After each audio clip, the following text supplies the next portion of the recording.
श्री शिवाय नमस्तुभ्यम हर हर महादेव। दोस्तों, आप सभी लोग जानते हैं कि 8 जून 2026 यानी सोमवार को पड़ रही है ज्येष्ठ अधिक मास महीने की अष्टमी तिथि।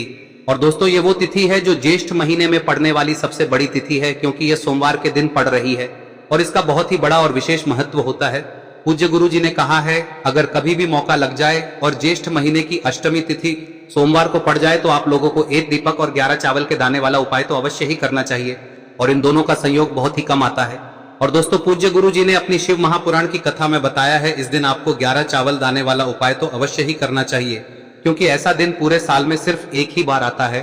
और दोस्तों, आप सभी लोग जानते हो कि अधिक मास सोमवार अष्टमी का अगर सबसे बड़ा कोई उपाय है तो वो 11 चावल के दाने वाला उपाय है। तो दोस्तों, इस सोमवार के दिन आप लोगों को इस 11 चावल दाने वाले उपाय को जरूर करना है। बहुत सारे लोग होंगे जिन लोगों ने इस उपाय को न किया हो, मतलब पूरा साल निकल गया और उन्होंने किसी भी दिन इस 11 चावल के दाने वाले उपाय को न किया हो। पर दोस्तों, आपके पास एक आखिरी मौका बचा हुआ है, जो कि 8 जून के दिन है। तो इस दिन आप लोगों को इस वाले उपाय को जरूर कर लेना है। भले ही आपने पूरे साल भर इस उपाय को ना किया हो, पर अगर आपने इस ज्येष्ठ महीने में पड़ने वाली अष्टमी के दिन अगर इस वाले उपाय को कर लिया तो आपको इस उपाय को करने का वो फल मिलेगा जिसकी आपने कभी कल्पना भी नहीं करी होगी। इसीलिए आप लोग इस वाले उपाय को एक बार जरूर कर लेना, ताकि आप लोगों के हाथ से यह मौका ना जा सके और आपको इस उपाय को करने का फल मिल सके। दोस्तों, यह उपाय पंडित जी ने अपनी अभी की ही शिव महापुराण की कथा में बताया है, जिस उपाय को आज हम आपको बहुत अच्छे से समझाने वाले हैं। इस वीडियो को देखने के बाद इस उपाय को समझने के लिए आपको कोई और वीडियो को देखने की जरूरत नहीं पड़ेगी। तो चलिए दोस्तों, उपाय को शुरू करते हैं। देखिए, यह इस ज्येष्ठ महीने के सोमवार के दिन यह इतना खास होता है, इतना महत्वपूर्ण होता है। देखा गया है कभी कभी बड़े बड़े पूजा पाठ अनुष्ठान से जो मनोकामना पूर्ण नहीं होते, वो इस ज्येष्ठ महीने के अष्टमी के दिन एक छोटे से उपाय करने से ही आपकी मनोकामना पूर्ण हो जाती है। और बहुत सारे लोगों ने इस उपाय को किया भी है और उनको इस उपाय को करने का फल भी जरूर मिला है। अगर आप लोग भी इस उपाय को ज्येष्ठ अधिक मास सोमवार अष्टमी के दिन करना चाहते हैं तो आप इस उपाय को पहले अच्छे से समझ लेना, सुन लेना, उसके बाद करना। आपको इस उपाय का फल जरूर मिलेगा। और इस उपाय को कर लेने से आपके घर में चाहे किसी भी प्रकार की दुख और समस्या क्यों ना चल रही हो, आपको उसका कारण भी नहीं पता है कि भाई यह समस्या किस कारण से चल रही है, उसका कुछ भी कारण हो सकता है, जैसे पितृदोष हो सकता है या किसी भी तरह का मंगल दोष भी हो सकता है। तो इस दिन आप लोगों को यह वाला उपाय कर लेना है। यह एक ऐसा उपाय है जिस उपाय को अगर किसी विशेष दिन पर किया जाए तो भाई उस विशेष दिन का जो है वह तो हमें मिलता ही मिलता है, पर हमने उस दिन पर इस उपाय को किया है तो हमें उससे भी बड़ा फल मिलता है, और फल बहुत जल्दी मिलता है, क्योंकि आप इस उपाय को बहुत ही बड़े और विशेष दिन पर कर रहे हो। तो चलिए अब उपाय के बारे में बात करते हैं, लेकिन उससे पहले आप लोगों को यह जानना आवश्यक है कि आखिर यह उपाय किस समय करना है, किसको करना है और कैसे करना है। तो चलिए हम आगे आपको वीडियो में एक एक करके बता देते हैं, लेकिन उससे पहले अगर आप लोग हमारे चैनल पर नए हैं तो हमारे चैनल को सब्सक्राइब कर लेना, और इस वीडियो को लाइक करके कमेंट बॉक्स में श्री शिवाय नमस्तुभ्यम ओम नमः शिवाय जरूर टाइप कर देना। और अपने फायदे के लिए, गरीबी दूर करने के लिए इस वीडियो को पूरा देखकर जाना, तभी आपको लाभ की प्राप्ति होगी। यदि आज आपने वीडियो को बीच बीच में से देखा, काट काट कर देखा, तो आपको जीवन में कभी सफलता हासिल भी नहीं। तो दोस्तों, इस 11 चावल के दाने वाले उपाय को हमें इस सोमवार के दिन कैसे करना है, किसको करना है, किस समय करना है और कहां पर करना है, ये सारे सवालों के जवाब आपको इस वीडियो में मिल जाएंगे। और जो ये वीडियो देखेगा भाई, उसको 11 चावल के दाने वाला उपाय जरूर करना चाहिए, क्योंकि इस दिन एक चावल के दाने का भी बहुत ही बड़ा और विशेष महत्व होता है। और जब बात आ जाए 11 चावल के दाने की, तो ये सोने पे सुहागा वाली बात हो जाती है, और ये एक बहुत ही बड़ा उपाय हो जाता है इस सोमवार अष्टमी तिथि का। तो अब दोस्तों, इस 11 चावल के दाने वाले उपाय को आखिर करना किसको है, सबसे पहले हम लोग वो बात जान लेते हैं। तो देखो, घर की जो बड़ी माताएं बहनें होती हैं, उन माताओं बहनों में से कोई भी एक बड़ी माता बहन इस वाले उपाय को कर सकती है। और दोस्तों, अगर आप चाहें तो अपने घर में से सभी सदस्यों को भी इसको करवा सकते हैं। अगर किसी व्यक्ति की खुद की कोई मनोकामना है, खुद की कोई दुख और परेशानी है जो कि वो अपने लिए ही करना चाहता है, इस वाले उपाय को तो वह खुद अपने लिए भी कर सकता है। बाकी अगर कोई घर में से ऐसा है जो कि अपने पूरे घर परिवार की सुख और शांति के लिए ये वाला उपाय करना चाहता है, तो भाई वो भी कर सकता है, उसमें भी कोई दिक्कत वाली बात नहीं है। कहने का मतलब यह है कि इस उपाय को हर के सदस्य भी कर सकता है, और पूरे घर परिवार के सदस्य के लिए घर की बड़ी माताओं बहनों में से कोई एक माता बहन भी कर सकती है। माताएं बहनें अगर घर में उपस्थित ना हो या वो ये वाला उपाय ना कर पा रही हो, तो फिर घर का कोई बड़ा सदस्य भी इस 11 चावल के दाने वाले उपाय को कर सकता है, चाहे फिर वो पुरुष ही क्यों ना हो, उसमें कोई भी दिक्कत वाली बात नहीं है। अब दोस्तों, इस 11 चावल के दाने वाले उपाय को हमें करना कहां पर है, हमें इसे शिव जी के मंदिर में जाकर करना है? बहुत सारे लोग प्रश्न करते हैं उपाय को करते समय, क्या हम इस उपाय को घर पर कर सकते हैं? तो इस वाले उपाय को आप घर पर नहीं कर सकते हो। इस वाले उपाय को करने के लिए आपको शिव जी के मंदिर ही जाना पड़ेगा। उसके बाद में दोस्तों जो अगला प्रश्न निकल कर आता है वो ये आता है इस उपाय को लेकर कि आखिर इस उपाय को हमें किस समय करना है, सुबह के समय करना है कि शाम के समय करना है? तो देखो, इस वाले उपाय को आप लोग सुबह के समय भी कर सकते हो और शाम के समय प्रदोष काल में भी कर सकते हो। अब अगर आप पूछो कि भाई सबसे उत्तम समय कौन सा रहेगा इस 11 चावल के दाने वाले उपाय को करने का, तो हम आपसे बस यही कहेंगे कि इस उपाय को आप सुबह के समय करेंगे तो ज्यादा बेहतर होगा।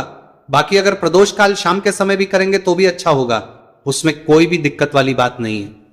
तो अब दोस्तों जो अगली सबसे बड़ी और महत्वपूर्ण बात आती है वो ये आती है कि सुबह अगर हम उपाय को करेंगे तो हमें कितने बजे से लेकर बजे तक के बीच में करना है, और शाम के समय प्रदोष काल में करेंगे तो हमें कितने बजे से लेकर कितने बजे के बीच में करना है। तो देखो, सुबह जितनी जल्दी हो सके आप उपाय को करने की कोशिश करना। बाकी अगर किसी कारणवश लेट भी हो जाओ, थोड़ी देर भी हो जाए, तो 10 या 11 बजे तक भी आप उपाय कर लेना, पर 12 बजे से ज्यादा देरी ना हो, ठीक है? इस बात का ध्यान रखना। उसके बाद में दोस्तों अगर शाम के समय प्रदोष काल की बात करें, दोष काल का जो समय है होता है वो शाम के 6 बजे से शुरू हो जाता है। मतलब शाम के 6 बजे से लेकर 7 बजे के बीच का जो समय होता है ये समय प्रदोष काल का समय होता है। पर अभी जो मौसम चल रहा है इस मौसम में जो है शाम बहुत देरी से होती है, तो आप इस उपाय को 7 या 8 बजे के बीच में भी कर सकते हो। मतलब शाम के 6 बजे से रात 8 बजे के बीच में आप कभी भी इस वाले उपाय को कर सकते हो, उसमें कोई भी दिक्कत वाली बात नहीं है।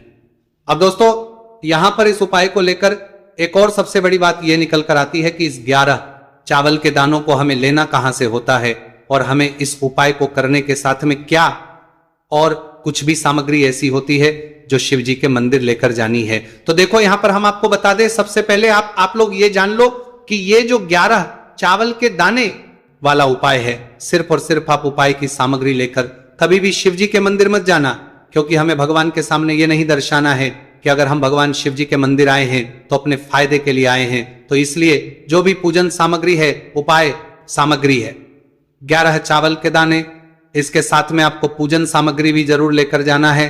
देखो, अगर सुबह के समय उपाय कर रहे हो तो सीधी सी बात है, 1 लोटा जल तो आप लेकर जाओगे ही जाओगे। वही 1 लोटा जल अगर मिट्टी का जल हो तो बहुत अच्छा रहेगा। मिट्टी का जल कैसे बनाया जाता है, इसके लिए हमने पहले से बहुत सारी वीडियोस बना दी है। आपके पास इस दिन एक आखिरी मौका रहेगा मिट्टी का जल शिवजी पर चढ़ाने का, और उपाय को करने का बहुत बड़ा आपको इस दिन फल मिलेगा। तो इसलिए इस दिन हो सके तो भाई मिट्टी का जल चढ़ाना, तो अपने साथ में कम से कम 1 लोटा जल तो आपको लेकर जाना ही जाना है। अगर मिट्टी का जल नहीं है तो घर का जल भी आप इस्तेमाल कर सकते हो। इसके अलावा जो भी पूजन सामग्री है, देखो 11 चावल के दाने ये अलग आपके रहेंगे, और जो आपकी पूजन सामग्री रहेगी वो अलग रहेगी। पूजन सामग्री में आप जो भी चीज लेकर जाना चाहे वो लेकर जा सकते हैं, उसमें कोई भी दिक्कत वाली बात नहीं है। वही अगर हम बात करें शाम के समय की, तो शाम के समय शिवजी पर जल नहीं चढ़ता है, इसीलिए शाम के समय आप लोग एक दीपक तैयार कर ले जो कि गोलबत्ती का, आटे का, शुद्ध देसी गाय का घी का होगा है। इस बात का आप लोगों को ध्यान रखना है, और इस दीपक को आपको घर से जलाकर नहीं लेकर जाना है, भगवान शिव जी के मंदिर में जाकर ही जलाना है। इस बात का भी आप लोगों को ध्यान रखना है। अब दोस्तों यहां पर हमें इस बात को समझना है कि ये 11 चावल के दाने हमें लेना कहां से है, क्या हमें दुकान से लेकर आना है या हमें अपने घर से लेना है, या कहां से लेकर आना है और कौन से चावल लेना है, क्योंकि चावल भी बहुत प्रकार के होते हैं। तो देखो, इन सभी सवालों के जवाब आप लोग एक बात में सुन लो कि भाई ये जो है इस उपाय में आपको ये नहीं देखना है कि भाई कौन से चावल है कौन से चावल नहीं है। बस जो भी चावल ले रहे हो वो चावल का दाना सबूत होना चाहिए, मतलब साबुत होना चाहिए, टूटा हुआ नहीं होना चाहिए, कटा पीटा नहीं होना चाहिए। ये बात आपको ध्यान रखना है। बाकी आपका चावल बासमती हो या सादा चावल हो या कोई सा भी चावल हो, उसमें कोई भी दिक्कत वाली बात नहीं है। तो सीधी सी बात है कि आपके घर के रसोई घर में जहां पर आप भोजन बनाते हो, वहां पर जो भी चावल आपके उपस्थित हो, उन चावलों में से अपनी 1 कटोरी लेना या 1 मुट्ठी चावल अलग से निकाल कर रख लेना, क्योंकि हम 11 चावल ही यहां पर इस उपाय में लेने वाले हैं। तो हमें ये चावल के दाने गिनकर निकालने पर डटेंगे। इस बात का आप लोगों को ध्यान रखना है। तो अपने उस चावल की कटोरी में से या चावल में से 11 ऐसे चावल के दाने आप लोग निकाल लो जो कि टूटे हुए ना हो, कट्टे पीटे ना हो, जिनमें कोई दाग ना लगा हुआ हो, है ना। अच्छे साबुत चावल के दाने 11 दाने आप लोग निकाल कर रख लो और इन किसी भी एक कागज की पुड़िया में या किसी एक छोटी सी कटोरी में आप लोग रख लो, ताकि यह सुरक्षित रहे, आपके एक भी चावल का दाना इधर उधर ना हो और आपका उपाय भी पूरा अच्छे से हो जाए। तो भाई जैसे ही आपका उपाय की जो सामग्री है 11 चावल के दाने ये तैयार हो जाते हैं, उसके बाद में आपको जो भी अपनी पूजन सामग्री है सुबह के समय कर रहे हो तो एक लोटा जल या पूजन सामग्री जो लेकर जाना चाहो उसकी भी तैयारी कर लेना, और किस समय जा रहे हो तो भाई अपना जो दीपक है उसे तैयार कर लेना, ठीक है। और उपाय को करते समय शुद्धता का विशेष रूप से ध्यान रखना, ठीक है। सुबह सुबह स्नान करने के बाद ही उपाय को करने की आप लोग तैयारी करना। उसके बाद अगर शाम के समय की बात करें तो शाम के समय आपको स्नान करने की जरूरत नहीं है, पर शुद्धता का ध्यान रखना है। आपको स्नान तो नहीं करेंगे, आप हाथ मुंह धोकर भी इस वाले उपाय को शाम के समय प्रदोष काल में कर सकते हैं, इसमें कोई की बात नहीं है। तो आप अपने उपाय की पूरी सामग्री तैयार करके आपके पास ही में जो आपका शिव मंदिर हो वहां पर पहुंच जाइए। सबसे पहले शिव मंदिर में जाकर आप लोगों को उपाय नहीं करना है, पहले भगवान के दर्शन करना है, भगवान से आशीर्वाद प्राप्त करना है, फिर शिव जी की शिवलिंग के पास में आना है। शिवलिंग के पास में आने के बाद आप जो पूजन सामग्री लेकर आए हुए हैं, जैसे कि सुबह गए हुए होंगे तो एक लोटा जल और जो भी पूजन लेकर आए हैं आप उनसे भगवान शिव जी की पूजन कीजिए। सबसे पहले तो एक लोटा जल ही चढ़ेगा, उसके बाद में आपकी पूजन सामग्री चढ़ेगी। उसके बाद में अगर दोस्तों शाम के समय अगर आप इस उपाय को कर रहे हो तो अपने साथ में कम से कम एक जो दीपक है गोलबाती का जो आप अपने साथ में लेकर गए हो, उस दीपक को मंदिर में जाकर अपनी माचिस से जलाना है और उस दीपक को शिवलिंग के पास में रखना है, ठीक है। इस दीपकों के बाद ही आप लोगों को अपना ये वाला उपाय शुरू करना है, और दीपक को ज्यादा पास में मत रखना, वैसे भी गर्मी पड़ रही है, भगवान शिव जी को आंच नहीं लगनी चाहिए, है ना। तो भाई जैसे ही आपकी पूजा अर्चना हो जाती है आप भगवान शिव जी को प्रसन्न कर लेते हैं। उसके बाद में शिवलिंग के पास ही में आप कहीं पर बैठ जाइए, सामने या आसपास जिस जगह पर आपको बैठना हो वहां पर बैठ जाइए और अपने वो 11 चावल के दाने अपने सामने निकाल कर रख लीजिए, क्योंकि अब यहां पर करने की आपको तैयारी करना है। और इस तरीके से जब आप उपाय करेंगे पूजन सामग्री करने के बाद, पूजन अर्चना करने के बाद, तो आपको उपाय का फल बहुत जल्दी और बहुत बढ़ा होकर मिलेगा। तो अपने 11 चावल के दाने अपने सामने निकाल कर रख लेना, और ये जो उपाय है ये आपकी सीधे हाथ की हथेली से होगा, इसलिए इस बात का भी विशेष रूप से ध्यान रखना है। तो सीधे हाथ की हथेली का प्रयोग करके ही आप लोग अपना इस वाले उपाय को करना। अपने सामने जो भी आपकी कागज की पुड्डियां हैं उसको रख लो, या कटोरी है तो भाई उसे अपने सामने रख लो और अपने वो 11 चावल के दाने निकाल लो, ठीक है। उसके बाद में दोस्तों अब आपको क्या करना है कि शिवलिंग आपके सामने होगी, तो आपने वो 11 चावल के दाने एक एक करके आपको शिव जी के शिवलिंग के ऊपर चढ़ाना है। कहां पर चढ़ाना है? शिवलिंग के ऊपर चढ़ाना है, और कहीं पर भी नहीं चढ़ाना है, आपको अपने हथेली से शिवलिंग के ऊपर चढ़ना है। भले ही फिर वो अपने आप जलाधारी पर गिर जाए या मतलब वहीं पर गिर जाए, उसमें कोई दिक्कत वाली बात नहीं है, पर आप चढ़ाओ शिवलिंग के ऊपर ही। तो आपको क्या करना है, अपना पहला चावल उठाना है, श्री शिवाय नमस्तुभयम बोलना है और शिवलिंग पर चढ़ा देना है। इसी तरीके से दूसरा चावल का दाना उठा है, शिवलिंग पर चढ़ाना है और मंत्र बोल देना है, और फिर तीसरा चावल का दाना उठाना है, श्री शिवाय नमस्तुभयम बोलना है और चढ़ा देना है। इसी प्रकार से आपको पूरे 11 चावल के दाने एक एक करके शिवजी के शिवलिंग के ऊपर चढ़ाना है और भगवान से प्रार्थना करते जाना है। मतलब प्रार्थना तो आपको आखिरी में करना है, पर हर एक के दाने को चढ़ाते समय श्री शिवाय नमस्तु भयम जरूर बोलना है। उसके बाद ही में ये चावल का दाना शिवलिंग के ऊपर आपको चढ़ाना है। जैसे ही आपके 11 चावल के दाने शिवलिंग के ऊपर जाते हैं तो भाई उसके बाद में आपको क्या करना है, भगवान से अपनी मनोकामना बोलना है। मनोकामना भी कब बोलना है? जब आपका 11 चावल का दाना आपके सीधे हाथ की हथेली में हो और आप उसे चढ़ाने के लिए जा रहे हो, श्री शिवाय नमस्तु भयम बोलकर उस आखिरी चावल के उस शिवलिंग के ऊपर चढ़ा देना और भगवान से फिर अपनी वह मनोकामना बोल देना। जिस मनोकामना के लिए आप लोग अपना ये वाला उपाय कर रहे हो, जिस भी दुख और परेशानी के लिए आप लोग अपना ये वाला उपाय कर रहे हो, उसके बाद में जैसे ही आप अपनी मनोकामना बोल देते हो आपका ये वाला उपाय पूरा हो जाता है।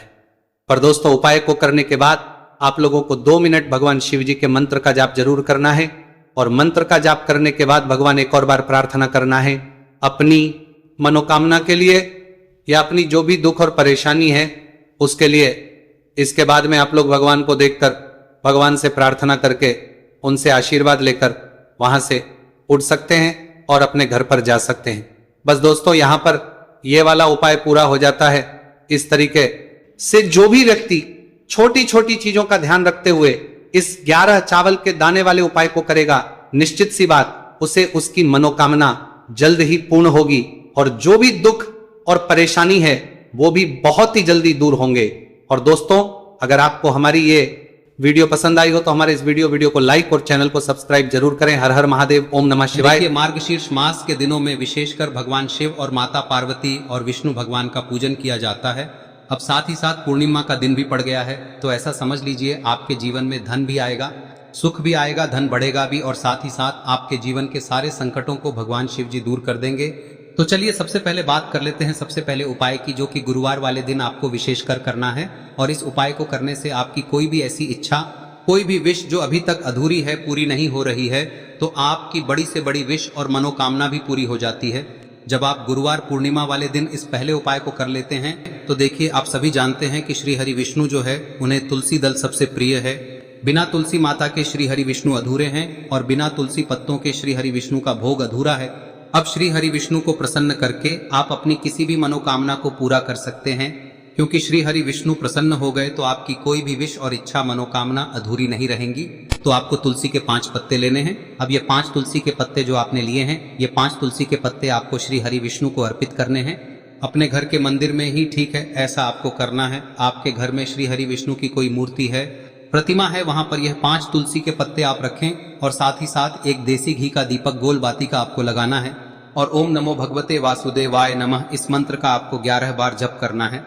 देखो मंत्र कौन सा है, ओम नमो भगवते वासुदेवाय नमः, और फिर श्री हरि विष्णु से अपनी विश, अपनी इच्छा, अपनी मनोकामना कह देना और फिर देखना आपकी विश और इच्छा, जो भी आपकी मनोकामना है, जो भी अपने जीवन में आपको चाहिए। अगर निर्धनता बहुत है, आप अपने घर से गरीबी को दूर करना चाहते हैं, या फिर धन आपका बढ़ता नहीं है, आप चाहते हैं कि आपका धन बढ़े, या फिर आपके घर में फिजूल खर्ची बहुत होती है, पैसा आपके पास नहीं रुकता है, आप चाहते हैं कि पैसा आपके पास रुके, या फिर घर में कोई व्यक्ति ऐसा है जो बहुत बीमार रहता है, या फिर किसी का विवाह नहीं हो पा रहा है, तो जो भी आपकी इच्छा है, जो भी आपके विश है, बस एक बार श्री हरि विष्णु से कह दें। दिन है, साथ ही 7 साल का सबसे बड़ा दिन है।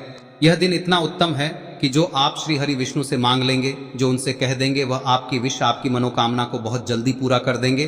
तो यह पहला उपाय है। चलिए बात करते हैं दूसरे उपाय की। देखो, यदि आपके जीवन में आर्थिक संकट बहुत अधिक हो रहे हैं, धन की समस्या लगातार जीवन में बनी हुई है, एक एक रुपयों को प्राप्त करने के लिए आपको बहुत अधिक मेहनत कर रहे हैं, तो आज रात्रि में सोने से पहले आपको हो यह चमत्कारी दीपक का उपाय अवश्य करना है। या फिर यदि आपका जो व्यापार है